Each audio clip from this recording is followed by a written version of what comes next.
Something that sometimes is mentioned is that the cleaning in squares can look a little confusing.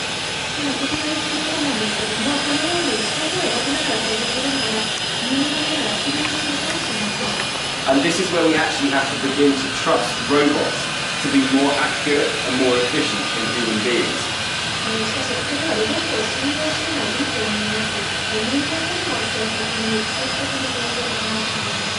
We would all love to believe that we're very efficient and very clever in the way we clean, but actually we often miss bits, we cut corners, and sometimes clean the same area multiple times.